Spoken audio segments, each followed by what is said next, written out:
Chapter 39. Anywhere But Here. Saint-Domingue, August 1791. "I don't think your bodyguard likes me very much," Jean-Jacques said as he returned to his quarters, finding Adolphe and Cécile seated together on the straw mattress. "He's not a bodyguard," Cécile replied defensively. "He just worries about me visiting plantations like this without protection." "I think he doesn't like you being around me," Adolphe murmured, glancing away. "He's jealous," she teased playfully. "I can't possibly understand what a free man could be jealous of a slave for," Adolphe snorted. "Do you really not know?" Cécile challenged, nudging him slightly. Adolphe gulped, unable to hold her gaze. Jean-Jacques barked out a laugh and slapped Adolphe on the back. "Don't mind him, mademoiselle.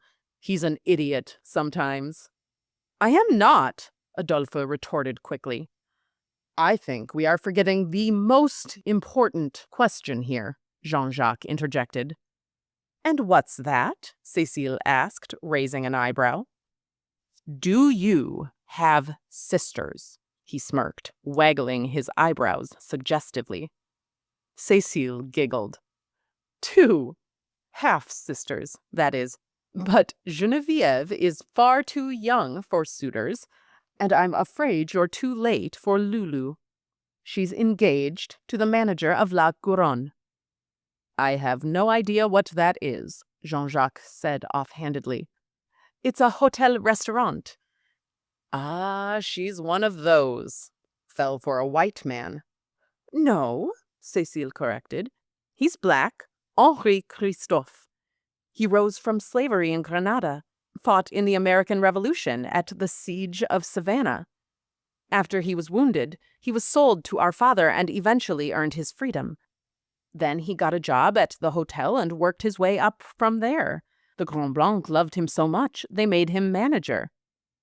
"I'm not afraid of a little competition," Jean-Jacques replied with a sly grin. "She has loved him for years. She's not interested," Cécile laughed, shaking her head. "Seriously, Jean-Jacques," Adolphe interjected, "do you think Cécile would give a whole speech about the fiancé if you had even the slightest chance?" He turned to Cécile. "Don't let him near Lulu. This man is pure trouble." "You both underestimate how much the ladies adore me," Jean-Jacques puffed out his chest proudly. "Which is exactly why you're still single," Victoria chimed in, poking her head through the door. "How's the tea?" "Lovely, thank you," Cécile replied warmly. "And thanks for bringing some out to Jean-Louis." "My pleasure, dear. He is a rigid little man, isn't he?" "He is. I promise he wasn't always like that. When we were children, when I was new to the island, he liked to chase frogs and put lizards in people's bed sheets. But now he is so irritatingly serious." "The world does that to people," Victoria mused. "True, but maybe not for much longer," Cécile said mysteriously. "What?" Jean-Jacques and Adolphe asked in unison. "That's actually why I'm here." Cécile lowered her voice. "Can you close the door?" "Oh, and I thought you'd just come to flirt with my friend," Jean-Jacques teased. "Can't I do two things at once?" she grinned. Adolphe's face flushed. Victoria settled on the floor, closing the door behind her. "I need your help," Cécile said softly. "Have you heard of Dutty Boukman?" They exchanged glances. Adolphe's expression darkened. "Oh, we've heard of Boukman. Our friend Raymond nearly got killed because of him. Cost him his leg." "Hush," Victoria interrupted. "That wasn't Boukman's fault. I'd actually like some clarity. Who is he, really?" "He's brilliant," Cécile said with admiration. Before he was kidnapped from Senegambia in the motherland, he was a Muslim scholar. But as with most people here, he was chained and brought to Jamaica. When he got there, he was caught teaching other enslaved people to read. So he was sold here to Saint-Domingue. But he escaped, and now he leads the Maroons in the mountains. And what does that have to do with us? Jean-Jacques pushed, frowning. We have bad memories associated with that man. You've never met him, Cécile retorted, slightly offended. He's enraged after Auger's execution. We all are. Duclos dragged us there in chains to watch it, Adolphe said bitterly. We are all so angry all the time. I swear, the only thing keeping me sane right now is you. Otherwise, I'd have every intention of murdering Duclos and his kind in their sleep after what they did to our hero. The room went silent as everyone stared at him, mouths agape. But I won't, Adolphe continued quickly and defensively, because that would get me killed, and then I wouldn't see you again. He gestured to Cécile. Aww. Victoria and Jean-Jacques sighed simultaneously, exchanging amused glances. You two are so annoying, Adolphe muttered. This time, Cécile was blushing. No, it's all right. The sins of the whites have left a void that only our anger is powerful enough to fill. Boukman knows that. This isn't just a fight for votes as it was with Auger, Cécile declared passionately. It's a fight for all of us, for everything, for you, for every enslaved man, woman, and child on this island, on this planet even. We were all furious after Auger, Victoria reflected quietly. When he started his fight, we had hope. It was tantalizingly close and luminous as the sun. But then it was just gone. What could Boukman offer that would even be safe for us to consider joining? Don't you think the time for safety is over? Jean-Jacques countered. What does Boukman want? Adolphe asked, his gaze locked on Cécile's deep green eyes. Just a meeting, with every trustworthy black man and woman, enslaved or free, in Cap Français. On the 14th of August, in the middle of the night in the clearing in the Bois Caïman. Only those who attend will know what happens next. But I promise you, you need to be there. We can't just leave, Victoria said nervously, wringing her hands. That's why it's under the cover of darkness. It's incredibly secret, but I need you to tell everyone you trust. What he's planning will only work if we're united in numbers and purpose. And you trust us? Jean-Jacques asked skeptically, crossing his arms. No, she said honestly. I barely know you, but I trust Adolphe, and he believes in you. He says you're good people, and you're angry. Everyone on this island is angry, Adolphe said, his jaw tightening. Yes, but only people like us are angry for righteous reasons, she replied. Boukman needs your rage, your fury. We all do. Then you shall have it, Adolphe said resolutely, leaning in towards Cécile. Who knew anger could be so romantic? Victoria nearly snorted. Cécile, Jean-Louis's prickly voice suddenly called from the doorway. We need to leave. There is evil in this place, and we have more stops to make. Adolphe scoffed. Welcome to Cormier, Monsieur Pierrot. She'll be out in a moment, Victoria said. Then, glancing at the sinking sun, she added, We have to get back soon, too. Gentlemen, could you help me with something? She winked at Adolphe as she ushered everyone out, leaving the two lovebirds alone. As the door clicked shut behind them, A sudden quiet filled the room. Adolphe's pulse quickened, his eyes darting to Cecile's as warmth rose in his chest. He was both exhilarated and painfully aware of his own shortcomings. He wanted to say something charming, but all he could manage was a nervous smile. "I'm honored you would trust me with this," he said cautiously. "Of course I trust you," she replied, leaning in close enough that he could smell the faint sweetness of tea on her breath. "You are the bravest man I have ever met." Adolphe laughed a little awkwardly. "This probably isn't the time to admit that I am terrified right now. What you're asking me to do.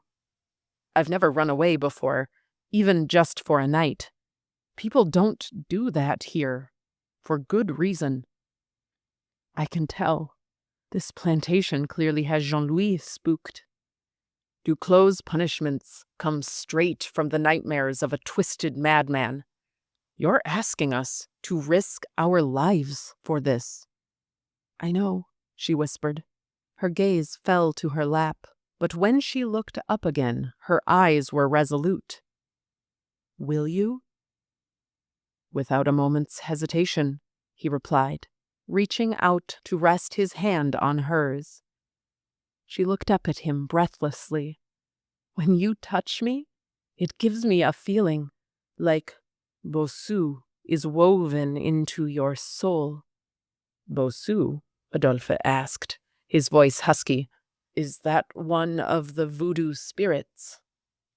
"Yes, he is the warrior, Loa. A bull. Your hands are leathery like his hide. Your wrath pounds like his hooves. I feel it here." She placed her hand over his heart. "Bossu is raw strength, ferocity, and aggression, and he has a huge horn." She winked, breathing heavily. "Horns," Adolphe muttered, emphasizing the final letter awkwardly. "He's a, bull." She smirked and moved her hand down to his thighs, hovering over him. "Yes, he most certainly is." Their faces were inches apart now. He could feel the heat of her breath on his face. Then, as if Bossu truly was inside him, something primal broke free within him. He grabbed her face in his hands and pulled her mouth to his in a deep, fierce kiss, filled with uninhibited passion. She gasped into him as she pulled up her skirts and straddled his lap, wrapping her legs around his torso. He felt her warmth press into him, igniting a hunger so intense it almost frightened him. His hands slid down to her hips, clutching her closer. He was at full erect attention, like a soldier, and yet, despite all of what he craved in that moment, he stopped himself. "I can't," he mouthed against her lips. "Why not?" she whispered, a look of sudden concern stretching across her face. "Because I loathe this place, and I don't ever want to think back on a single moment here and feel joy. We deserve better than that." A sad smile blew across her lips. "I knew there was a reason I was drawn to you, Adolphe." She leaned over and gave him a gentle kiss as she slid off his lap. "Walk me back to the entrance? I wouldn't miss it. A chance to walk hand in hand with Saint-Domingue's foremost conveyor of secrets," he teased, smiling playfully as he rose to his feet. She giggled and gave a slight twirl as they walked out the door. He carefully reached for her hand, linking his arm in hers as they sauntered up the dirt path towards the front gate. As they did, Adolphe saw Élise Duclos appearing to console a crying woman in a black dress who was leaving to get into a carriage. First Hector, and now Breda is coming after everything I have. The mourning woman sobbed as Elise tried to comfort her. Adolphe rolled his eyes. At the gate, Jean-Louis Pierrot was anxiously pacing. He stopped and looked Adolphe up and down with cold suspicion. Don't look at him like that, Jean-Louis, Cécile scolded gently. We owe him. The stuffy man grumbled and pulled the brim of his hat further over his eyes. Cécile, Adolphe began quietly, thank you for understanding why I didn't. I know it wasn't what you were hoping for. I can't let myself be happy here. I don't think people were meant to attain happiness so easily. Happiness is like those palaces in fairy tales whose gates are guarded by dragons. We must fight in order to conquer it, she replied. Then let us fight for it together, he said, squeezing her hand. I'll see you soon, then. I'll miss you. She leaned over and kissed his cheek. Me too, but I always feel you thinking about me, in the wind. She slowly pulled her hand away, every inch tingling as it brushed down his forearm until their fingertips finally parted. As she walked away with her begrudging bodyguard, Adolphe's heart felt heavy. Jean-Jacques trotted up behind him, grinning dubiously. So, he drawled, did you finally... He stared at Adolphe for a long, awkward, and increasingly silent moment. Oh my God, Jean-Jacques gasped. You didn't? Seriously? She was ready to pounce on you that entire time. I swear I'm going to slap you for being such an imbecile. I have my reasons, Adolphe muttered. Couldn't get it up? Jean-Jacques teased. No, you're an asshole. That's what I thought, Jean-Jacques cackled. Adolphe shook his head, staring out beyond the line where the road became hazy. We have bigger things to worry about, like who we can trust.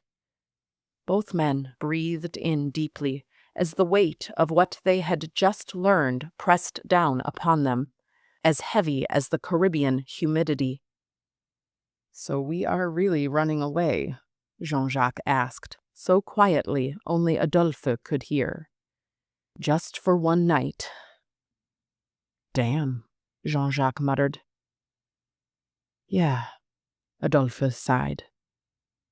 I'm scared too.